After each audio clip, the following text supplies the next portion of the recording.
কাকরাইল মসজিদের ভিতর ইটালি থেকে জামাত, ওই ইটালির জামাতের মধ্যে এক যুবক মাত্র কালেমা পড়ে মুসলমান হয়েছে।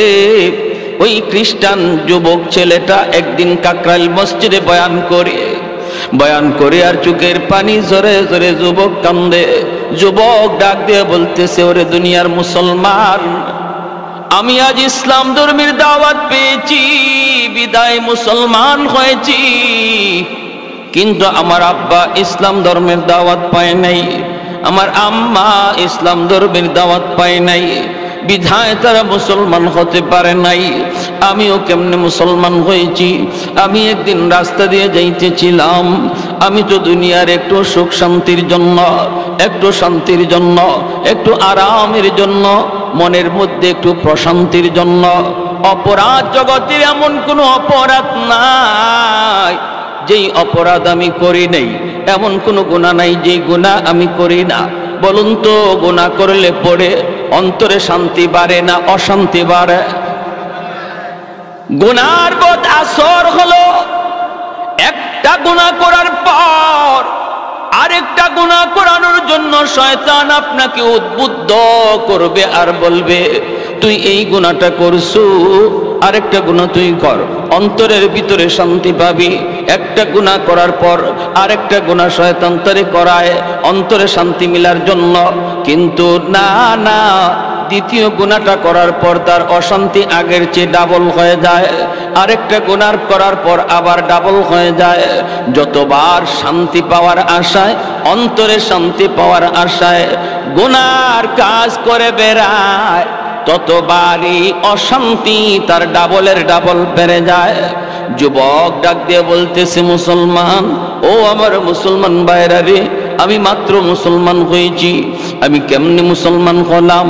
আমি তো একদিন রাস্তা দিয়ে যাইতেছি, হাতের মধ্যে ছিল আমার গানের বাজনা, গিটার ছিল আমার হাতে, আমি তো ইসলাম ধর্ম কি জিনিস বুঝতাম না, জানতাম না। ইটালিতে মুসলমানের একটা জামাত গেছে দাওয়াত তবলিগের সাথীরা, তারা মসজিদে অবস্থান করেছে, বিকাল বেলা বের হয়েছে গাছতের জন্য। আমি তাদের পাশ দিয়ে যাইতেছিলাম, তখনই আমির সাহেব আমাকে ডাক দিলেন, এ যুবক বইলে তিনি আমাকে ডাক দিলেন। আমি অল্প সময়ের জন্য একটু থামলাম, আমাকে তিনি দাঁড়ানো অবস্থায় কয়েকটা কথা শুধু বললেন। আমরা কোথায় ছিলাম, কোথায় আসলাম, আবার কোথায় যাব, মাঝখানে আমাদের ডিউটি কি? তিনটা কথার ভিতরে আমি টের পাইলাম এতদিন যাবত আমি যেই শান্তির নেশায় ঘুরতেছি রে, এই শান্তির আভাস আমি তিন কথায় পেয়ে গেলাম। আমি ডাক দিয়া বললাম, হুজুর, আমাকে আরো কিছু কথা আপনি শোনান। হুজুর আমাকে বললেন, বাবা যুবক, একটু মসজিদের ভিতরে তুমি আইবানি রে। আমি কথাটা শোনা মাত্রই মসজিদের ভিতরে যায় ঢুকলাম। বয়ান করতেছেন, বয়ান শুনতেছি। এক পর্যায়ে আমার জীবনের সমস্ত ভুলগুলি আমার চোখে ধরা পড়ল, অন্যায়গুলি ধরা পড়ল, অপরাধগুলি সব চোখের সামনে ভাসতে লাগলো। আমি যত গুনাহ করেছি ওই গুনাহগুলি আমার চোখের সামনে ভাসতে লাগলো। আমি আমাকেই তিরস্কার দিতে লাগলাম। এক পর্যায়ে চোখের পানি ভাসাইয়া আমি হুজুরের হাত ধরে বলি, হুজুর, আমি যেই শান্তির আশায় ঘুরতেছি, শান্তি পাই না, সেই শান্তি এখন আমার কলিজায় আমি অনুভব করতেছি। আমাকে আপনি আর দেরি করবেন না, এই মুহূর্তে কালেমা পড়া মুসলমান বানায় দেন। বিবি সাহেব আমাকে ফোন দিল, স্বামী, ও স্বামী কোথায়? আমি বললাম, বিবি, আমি তো মসজিদের ভিতরে। আল্লাহু আকবার জোরে খান। বিবি সেও তো খ্রিস্টান, মসজিদের ভিতরে। স্বামী এই কথা শোনার পর খ্রিস্টান মেয়েটা অবাক হয়ে গেল। ডাক দিয়ে বলতেছে, স্বামী গো তুমি মসজিদের ভিতরে কেন গিয়েছো? যুবক কান্দের বলে, আমি কাঁদতেছি আর বলতেছি, বিবি গ, ও বিবি, আমি সত্য ধর্মের সন্ধান পেয়ে গেছি, আমি সত্য নবীকে পায়া গেছি। আমি এতদিন অন্ধকারে ছিলাম, আমি যে শান্তির আশা দিক দিগন্তে মন যেভাবে চায় সেভাবে দৌড়ায়, শান্তি আমার হৃদয়ে আর পাই না। এই শান্তির সাক্ষাৎ আমি পেয়ে গেছি। আমি শান্তির ধর্ম গ্রহণ করে নিয়েছি।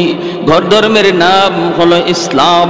এমন এক ধর্ম গ্রহণ করেছি গো বিবি, যেই ধর্মের কালেমার ওজন 7 আসমান 7 জমিনের চেয়ে অনেক ভারী।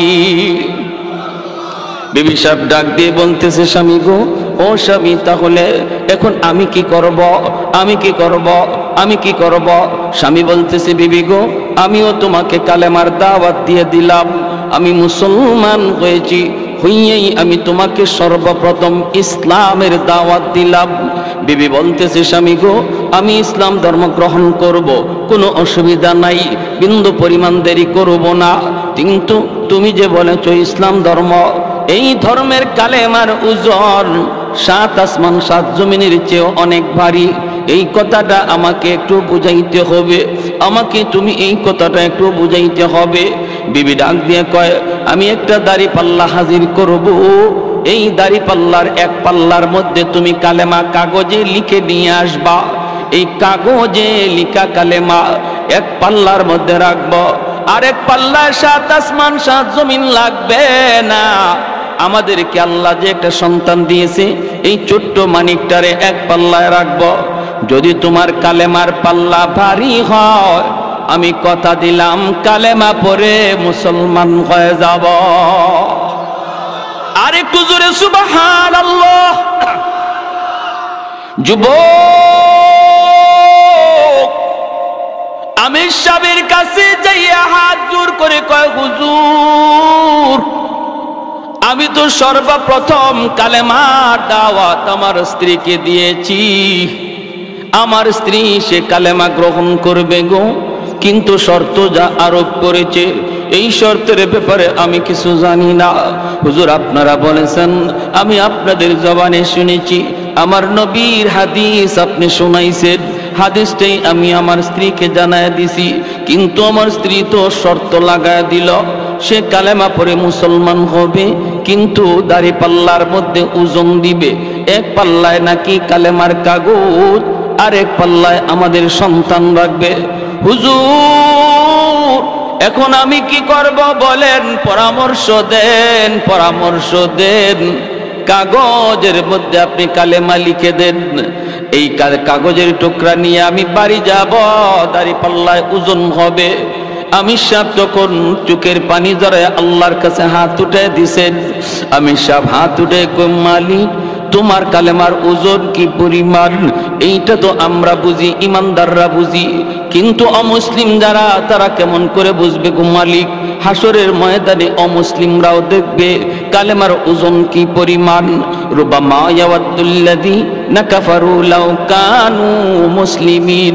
আল্লাহ পাক রব্বুল আলামিন বলেন, হাসরের ময়দানে আবু জাহেল, উতবা, সাহেবা, ফেরাউন, হামান সবাই চোখের পানি জড়ায় জড়ায় কাঁদবে আর বলবে, হায় রে, যদি দুনিয়াতে কালেমা পড়তাম, যদি আমি দুনিয়াতে কালেমা পড়তাম, আজ আমার গোলাম কালেমার কারণে মুসলমান হইয়া জান্নাতের দিকে যায়, আমি মালিক হইয়া জাহান্নামী হলাম। আবু জাহেল কানবে, বেলাল হাবশী রাদিয়াল্লাহু তাআলা আনহুর মালিক উমাইয়া চোখের পানি জড়ায় জড়ায় কানবে আর কইবে, হায় রে, আমি কেন আবু জাহেলের কথা শুনলাম? আমার গোলাম বেলাল আজকে জান্নাতের মেহমান, আর আমি মালিক হইয়া জাহান্নামী। হায় রে, কেন আমি ঈমান গ্রহণ করলাম না? এই কথাটা হাসরের ময়দানে বেঈমানরা বলবে। হাসরের মাঠে হলো ঈমানের মূল্য বোঝার জায়গা, হাসরের ময়দানে ঈমানের দাম জানার জায়গা। দুনিয়ার জগৎ হলো আলু পেঁয়াজ রসুনের দাম চিনার জায়গা। হাসরের ময়দান ইমান চিনার জায়গা, ইমানের মূল্য চিনার জায়গা। আমির সাহেব বলতেছে, মালিক দুনিয়াতে তো ইমানের দাম বোঝা যায় না, কারণ দুনিয়াতে ইমানের বাজার বলতে কোনো বাজার নাই। কিন্তু মালিক তুমি যদি চাও দুনিয়া তো তুমি তোমার কুদরত দেখাইতে পারো, ইমানের দাম তুমি চাইলে দেখাইতে পারো। আল্লাহ আমি তোমার উপরে ইয়াকিন করে কাগজের মধ্যে কালিমা লিখে দিলাম, লেখাটা আমার কাম, বাকি সব তোমার কাম। আর একটু জোরে সুবহানাল্লাহ। চোখের পানি ঝরাইয়া, চোখের পানিটা ফালাইয়া সাদা কাগজের টুকরার মধ্যে আমি সব কালেমা লিখে দেন। লা ইলাহা ইল্লাল্লাহু মুহাম্মাদুর রাসূলুল্লাহ। জোরে সুরে বলি সাল্লাল্লাহু আলাইহি ওয়াসাল্লাম। কালেমার মধ্যে আমার আল্লাহর নাম, কালেমার মধ্যে নবীর নাম, কালেমার মধ্যে আল্লাহর নাম নবীর নাম, দুটোটা নাম আসেনি না নাই? আর একটু জোরে কোন আসেনি না নাই? কেউ যদি খালি কয় লা ইলাহা ইল্লাল্লাহ মুহাম্মাদুর রাসূলুল্লাহ যদি না পড়ে কালেমা হবে? আমাদের সমাজে কিছু রোগ আছে, কিন্তু আছে কিছু রোগ আছে। উত্তরবঙ্গে গেছিলাম, কিছু কিছু মসজিদে মুহাম্মাদুর রাসূলুল্লাহ শব্দটা কাইটা দিছে মসজিদের গেইটে। মুহাম্মাদুর রাসূলুল্লাহ সাল্লাল্লাহু আলাইহি ওয়াসাল্লাম এটা বলে কালেমার অংশ না। কালেমা বলতে শুধু লা ইলাহা ইল্লাল্লাহ। এরা ইমানের বহুত বড় ডাকাত, ঠিক কিনা জোরে কান? বহুত বড় ডাকাত। যারা এই ধরনের কথা বলবে মনে রাখবেন, এ আপনার বন্ধু নয়, আপনার লেবাস পরে আপনার সুরত দইরা আপনার ভিতরে ঢুকে আসছে ইমান ডাকাতি করার জন্য। বেশি কথা বললে উলামায়ে কেরামের কাছে নিয়ে আসবেন। যদি বলে আপনার নামাজ হয় না, নামাজ এইভাবে দাঁড়াইতে হয়, আপনার রুকু হয় না, রুকু এইভাবে করতে হয়, এভাবে পা নিয়ে খাড়াইতে হয়, এভাবে হাত উঠাইতে হয়, এই করতে হয় সেই করতে হয়, জুম্মা এইভাবে পড়তে হয়, জানাজা এইভাবে পড়তে হয়, এই কথা বইলা যারা আপনাদেরকে ভ্রান্ত করার চেষ্টা করবে, যুক্তিতে যাবেন না, তর্কে যাবেন না, বলবেন হাদিস আমি এত বেশি জানি না, কোরআন সম্পর্কে আমি অজ্ঞ। তুমি যদি কোরআন হাদিসের পণ্ডিত হও, চলো হুজুরের কাছে যাই, মুফতি সাহেবের কাছে যাই, মাদ্রাসায় যাই, ইমাম সাহেবের কাছে যাই, দেখবেন তখনই আপনার কাছ থেকে পালাবে। কত বড় ডাকাতি কথা! লা ইলাহা ইল্লাল্লাহ মুহাম্মাদুর রাসূলুল্লাহ, এই কথা না বললে ইমানদার হওয়া যায় না। আর সে বলতেছে, আর তারা বলতেছে কালেমার অংশ শুধু লা ইলাহা ইল্লাল্লাহ মুহাম্মাদুর রাসূলুল্লাহ না। আর তাদের কথায় পইরা উত্তরবঙ্গের কিছু মসজিদের গেইটে যেই কালেমা লেখা ছিল মুহাম্মাদুর রাসূলুল্লাহ সহ, এই অংশটা কাইটা দিছে। আল্লাহ তুমি সহি বুঝদান করো। সবাই বলি আমিন, আরো জোরে বলি আমিন। আমার ভাইয়েরা, বন্ধুরা, যুবক, এই কথা বলতে আমির সাহেব কাগজের মধ্যে তিনি এই কালেমা লিখে দিলেন। আর যুবককে তিনি ডাক দিয়া বলতেছেন, যুবক, আল্লাহর উপর ভরসা করে তুমি সামনের দিকে আগাও, কাগজের টুকরা নিয়ে তুমি সামনের দিকে যাও। তোমার বিবিকে যায় বলবা কোথায় দাঁড়িয়ে পাল্লা, এক পাল্লার মধ্যে এই কাগজের টুকরা রেখে দিবা, আরেক পাল্লায় তোমরা তোমাদের সন্তানকে রেখে দিবা, বাকিটা করবেন আমার আল্লাহ। করবেন কে? আর একটু জোরে কে? আল্লাহ চাইলে পারেনি না পারে না? এই ক্ষমতা আল্লাহর আসেনি না নাই? লা জিদ্দা ওয়ালা নিদ্দা ওয়ালা হাদ্দা লিমাওলা,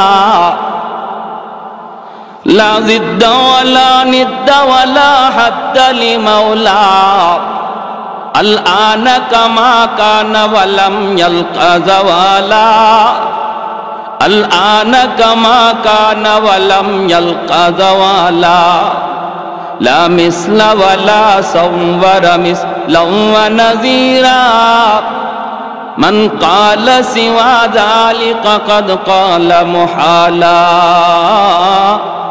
মান ক্বালা সিওয়া যালিকা ক্বাদ ক্বালা মুহালা, লা ওয়ালদা ওয়ালা ওয়ালিদা লা আম্মা ওয়া খালা, লা শিবহা ওয়ালা মিসলা ওয়ালা কুফুয়া লি মাওলা।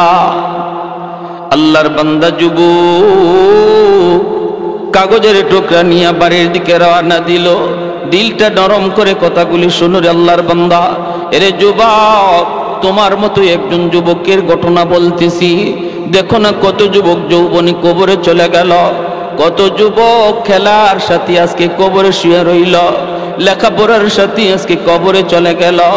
একটু দিলটারে বুঝাও বুঝাও, আর কত গুনার দিকে দৌড়াইবা। তোমার মতো একজন যুবকের ঘটনা বলতেছি। আল্লাহ তারে যৌবনী অলির খাতায় নাম লেখা দিছে। যৌবন কালেই তারে আল্লাহ পাক সঠিক পথে ফিরে আনছে। দিলের ভিতরে কান্না ছিল, দিলের ভিতরে শান্তি পাওয়ার আশা তার ছিল। আল্লাহ পাককে পাওয়ার তালাশ, অন্তরের শান্তি পাওয়ার নেশায় ঘুরতেছে সঠিক পথ যুবক খুঁজতেছে।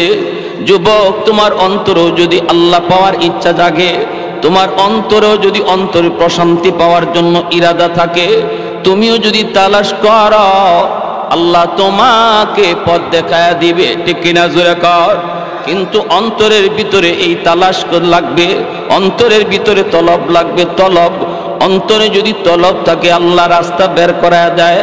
আর আমি যেই পথে চলতেছি এই পথেই চলি, ঘুরে তাকাই না। ভুল পথে চললাম না সঠিক পথে চললাম কোনো খবর নাই। মানুষ যদি আমাকে জিজ্ঞেস করে কই যাইবা, আমি বলি ঢাকা। একজনে যদি কয় এটা তো ঢাকার কোনো গাড়ি না, এই গাড়িটা হলো চিটাগাং যাওয়ার গাড়ি, এই গাড়ি হলো ময়মনসিংহ যাওয়ার গাড়ি, তুমি ঢাকার গাড়িতে উঠো নাই।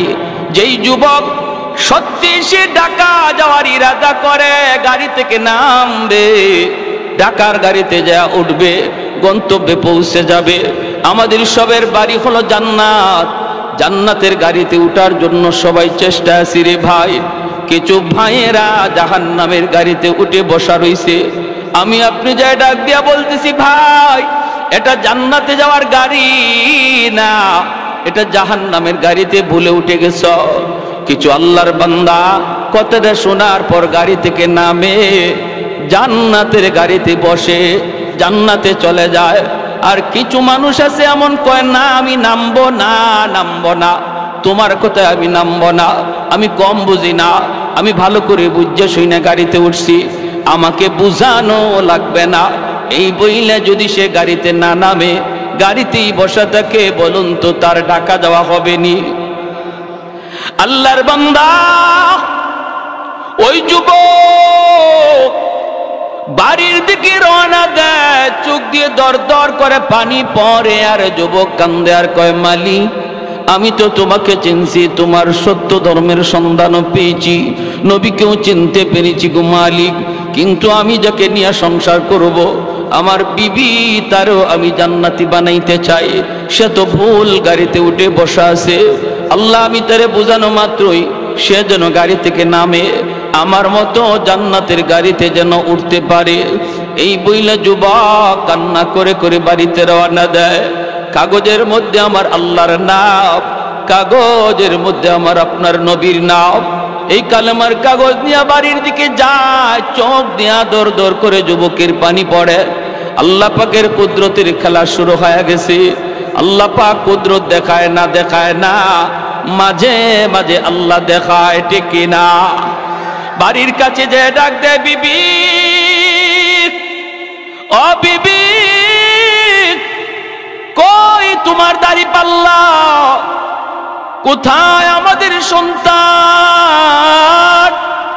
দাড়ি পাল্লা হাজির করা হয়, বিবি দাড়ি পাল্লা হাজির করে সন্তানটারে কোলে নিয়ে ঘর থেকে বের হয়।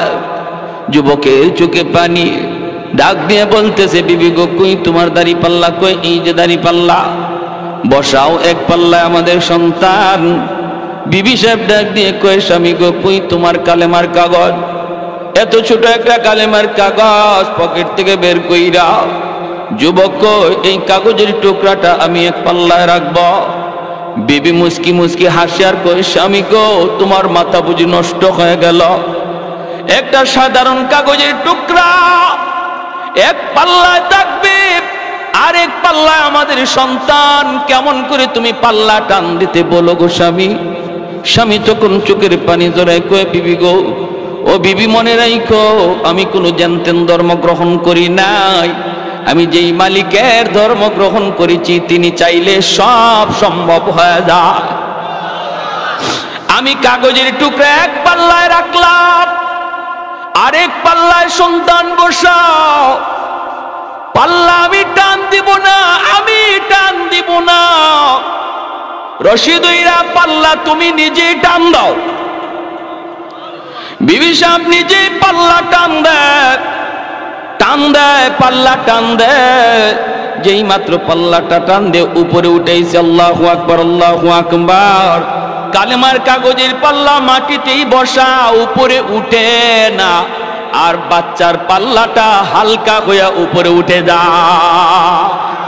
আর একটু জোরে কন্যা সুবহানাল্লাহ, আল্লাহু আকবার। আল্লাহ চাইলে পারেনি না পারে না? এই ক্ষমতা আল্লাহর আছে না নাই? কাদিরে কুদরত দারি বর কামাল, কাদিরে কুদরত দারি বর কামাল, আনতা রব্বি আনতা হাসবি দুল জালাল, আনতা রব্বি আনতা হাসবি দুল জালাল। এজন্য বলতেছি আমার ভাইরা, আল্লাহ পাক রব্বুল আলামিন এই আয়াতের ভিতরে দুইটা পুরস্কারের ওয়াদা করতে যায়। এক নম্বরে তিনি বলেছেন, নির্বেজাল ইমানের মালিক হও, বেজাল্লা ইমান নিয়া কখনো আমি আল্লাহর পুরস্কার পাবা না। এক নাম্বার শর্ত হলো ইমানকে নির্বেজাল বানাও। আল্লাহ যা পারে মানুষ তা পারে না, নবীও তা পারে না, ওলি আল্লাহ তা পারে না, আব্দুল কাদের জিলানিও তা পারে না, আমার খাজা বাবা দয়াল বাবাও আল্লাহর মতো তা পারে না। এমন বিশ্বাস নিয়ে তুমি নামাজ পড়ো, এমন বিশ্বাস নিয়ে তুমি রোজা রাখো, তাহলে তুমি আল্লাহর কাছ থেকে পুরস্কারের মালিক পাইবা। দুই নম্বর শর্ত হলো, আল্লাহ পাক বলেন, মান আমিলা সালিহাম মিন যাকারিন আও উনসা। দুই নম্বর শর্ত আল্লাহ পাক বলেন, রে বান্দা, তুমি যদি খাঁটি মুমিন হও, দুই নম্বর হলো তোমার আমলটারে তুমি আমলে সালেহ বানাও, নেক আমলের অধিকারী হও। শুধুমাত্র আমল নয়, নেক আমলের অংশীদার, নেক আমলওয়ালা তুমি হওয়া লাগবে। আমল যদি নেক আমল বানাইতে হয়, প্রতিটা আমল তখনই নেক আমল হয় যখন নবীর তরিকায় করা হয়। নামাজটা আমার তখনই নেক আমল যখন নামাজ আমার নবীর তরিকা মতো আমি আদায় করব। জিকিরটা তখনই নেকামল হবে যখন জিকিরটা নবীর তরিকা মতো করব। রোজা তখনই নেকামল হবে যখন নবীর তরিকা মতো করব। ভাইরা বন্ধুরা মনে রাখবা, ব্যবসাটাও তোমার আমার জীবনের নেকামল যদি ব্যবসাটাও নবীর তরিকায় করতে পারি। বলুন তো, নবীর তরিকায় ব্যবসা করার সিস্টেম কি? নবীর তরিকায় ব্যবসা করার তরিকা হলো, ব্যবসায় মিথ্যা কথা বলা যাবে। আর একটু জোরে, 1000 টাকা দিয়া কিনছে মাত্র 700 টাকা দিয়া, কাস্টমারের কাছে বিক্রি করব, তখন কয় 1000 টাকা দিয়া কিনছে 700 টাকা দিয়া, 600 টাকা দিয়া, 1000 টাকা বলার কারণে ব্যবসাটা হালাল হলো না হারাম? মিথ্যা বলার কারণে ব্যবসা হারাম, অথচ ব্যবসা করা বহুত বড় সুন্নত। আমার নবী নিজে ব্যবসা করেছেন, সমস্ত নবীগণ ব্যবসা করেছেন। ব্যবসার মধ্যে আল্লাহ পাক 60 ভাগ রিজিক আল্লাহ রেখে দিয়েছে। সুবহানাল্লাহ, 60 ভাগ রিজিক আল্লাহ ব্যবসার মধ্যে রাখছে। এজন্য ব্যবসা করা বহুত বড় সুন্নত। আত-তাজিরু সাদুকুল আমিন, নবী বলেন যারা সত্যবাদী ব্যবসায়ী হয়, সততার সাথে যারা ব্যবসা করে, তারা আমি নবীর সাথে জান্নাতে থাকবে। আল্লাহর বান্দা মিথ্যা কথা বলে না, মাপে কম দেয় না, বেজাল জিনিসকে ভালো জিনিস বইলা বিক্রি করে না। মালের ভিতরে যদি কোনো বেজাল থাকে, বেজালটা দেখায় বেছে, এই যে দেখেন আমার মালে এই ত্রুটি আছে, এই দোষ আছে, এজন্য আমার মালের দাম এত। এই কথাটা বইলা যখন আল্লাহর বান্দা ব্যবসাটা করলো, ফজর থেকে নিয়ে জোহর পর্যন্ত এই তরিকায় ব্যবসা করে, আসরের জোহরের আজান হলে পরে আবার মসজিদে চলে যায়। নবী বলেন, উম্মতের দল, ফজর থেকে জোহর পর্যন্ত তুমি ব্যবসা করলা আমি নবীর সুন্নাত তরিকায়, আর ওয়াক্ত মতো তুমি নামাজ পড়ে নিলা, তোমার এই টাইমটা আল্লাহ পাক খালি রাখে না, খালি রাখে না। একটা লোক মসজিদে বইসা এত সময় জিকির করলে যেই সব হইতো, তুমি ব্যবসা করার দ্বারা আল্লাহ এই পরিমাণ সওয়াব আমলনামায় দান করে। মাপে কম দেয় না, মিথ্যা কথা বলে না, খারাপ জিনিসে ভালো জিনিস কয়ে বেছে না, ভালোটারে ভালো কয়, খারাপটারে খারাপ কয়। আজান হলে মসজিদে যায়। এই লোক যতক্ষণ পর্যন্ত ব্যবসা করবে ততক্ষণ পর্যন্ত নফল নামাজ পড়লে যেই সওয়াব হইতো আল্লাহ তার আমল নামায় দান করে। তাহলে ব্যবসায়ীদের জন্য আল্লাহর ওলি হওয়া বড় সহজ, ঠিক কিনা জোরে বলেন? আল্লাহর ওলি হওয়া বড় সহজ। আল্লাহর যেই বান্দা ব্যবসা করা অবস্থায় সে কখনো মিথ্যা বলবে না, নামাজের টাইমে নামাজ পড়বে। কাস্টমার আইসে, আজান হয়ে গেছে, এরপরও সে কাস্টমারকে বলতেছে, ভাই রে এখন আমি মাল বেচবো না, এখন আমি মাপবো না, আজান হয়ে গেছে, মসজিদের দিকে যাব। শাটারটা বন্ধ করে মসজিদের দিকে রওনা দিয়েছে। অনেক সময় ইবলিস শয়তান আজান হলে পরে আপনার দোকানে কাস্টমার পাঠায় দিবে। ইবলিস নিজেই মানুষের সুরত ধরে আসবে আপনার মসজিদের জামাত তরক করানোর জন্য। ভালো করে ইবলিস জানে একা একা নামাজ পড়লে আপনার সওয়াব কম, জামাতে নামাজ পড়লে 500 গুণ বেশি সওয়াব। ইবলিস এই কথাটা জানে বিদায় মানুষের সুরত ধরে আসবে আপনার জামাত তরক করানোর জন্য। আপনি যদি এই কথার উপরে অটল থাকেন, যত কাস্টমার আসুক, আজান হলে আমি ব্যবসা করব না, আপনি চলে যাবেন নামাজি। পুরা টাইম হলো নফল বন্দেগীর সওয়াব। নামাজ পড়ে আসলে পরে আল্লাহ পাক এতটুকু সময়ের ভিতরে যতটুকু ব্যবসা আপনি করতে পারতেন রে আল্লাহর গোলাম, নামাজ পড়ে আসার পরে আল্লাহ এতটুকু বরকত আল্লাহ দিয়া দিবে। ভাইরা আমার, এজন্য বলুন ব্যবসা আমরা সত্য কথা বইলা করব না মিথ্যা? সত্য কথা বলবো না মিথ্যা?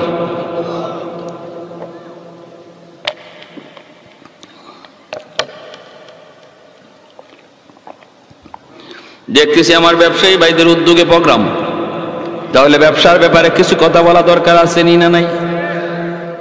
সাবধান, ব্যাংক থেকে লোন নিয়ে কোনো ব্যবসা করা যাবে? আওয়াজ আসতে হইছে, বোঝা যায় ওর সমস্যা আছে। ব্যাংক থেকে টাকা নিয়ে সুদে টাকা নিয়ে ব্যবসা করলেন, গোড়াতেই গন্ডগোল, ঠিক না? পরে যে আপনি কি করবেন এটা হিসাব ছাড়া, পরে যে আপনি কই পর্যন্ত দৌড় দিবেন আপনার ধরাও যাবে না, কারণ গোড়াতেই গন্ডগোল লাগাই দিচ্ছেন। গোড়াতে আপনি সুদে টাকা আনছেন, ঠিক কিনা? সুদে টাকা এনে ব্যবসা করতেছেন, অতএব আপনার কাছে হালাল হারাম বলতে কিছু থাকবে না, মিথ্যা সত্য বলতে আপনি কিছু বুঝবেন না। যা পাইবেন তা ধরবেন, যা পাইবেন তা খাইবেন, খাইতে পারেন। হারাম টাকা দিয়ে আপনি সন্তান লালন পালন করবেন, হারাম টাকা দিয়ে আপনি বিবিরে পালবেন, হারাম টাকা দিয়ে আপনি ঘরের মানুষকে খাওয়াবেন। খাইব সবে, কিন্তু হিসাব লইব আল্লাহ আপনার কাছ থেকে একা, ঠিক কিনা? ঠিক কিনা? ভাত রান্না হলো রে যুবক, এক ডেক ভাত রান্না হলো, এই ডেকের পুরা ভাত কিন্তু আপনি একা খান না। এই ডেকের ভাত গুলি আপনি খান 2 প্লেট, আপনার স্ত্রী খায় 2 প্লেট, স্বামী আপনার সন্তানে খায় 3 প্লেট, মায় খায়, বাবায় খায়, বোনে খায়, ভাইয়ে খায়, প্রতিবেশী খায়, আত্মীয় স্বজন খায়, সবাই খাইয়া পাতিলের ভাত শেষ করলো। কিন্তু হাসরের ময়দানে আল্লাহ বলবে, বান্দা আয় 100 প্লেট ভাতের হিসাব তুই দিবি। তুমি যখন বলবা মালিক আমি তো 100 প্লেট ভাত আমি খাই নাই, আমি তো মাত্র 2 প্লেট ভাত খাইছি, বাকিরা তো ওরা খাইছে, আল্লাহ বলবেন ওদের হিসাব নাই, কারণ তুমি হারাম ঢুকাইছো, এজন্য পুরা পাতিলের ভাতের হিসাব তুমি দিবা। খাইব সবে, হিসাব দিব আমি একা, এটা জানার পরেও যে হারাম ঘরে ঢুকায় সে বুদ্ধিমান না বোকা? আর একটু জোরে কোন? সবাই খাইলো, হিসাব দিব আমি একা। সুদের টাকা দিয়া ঘর বানাইলাম, এই ঘরের ভিতরে 4টা 5টা রুম, এক রুমের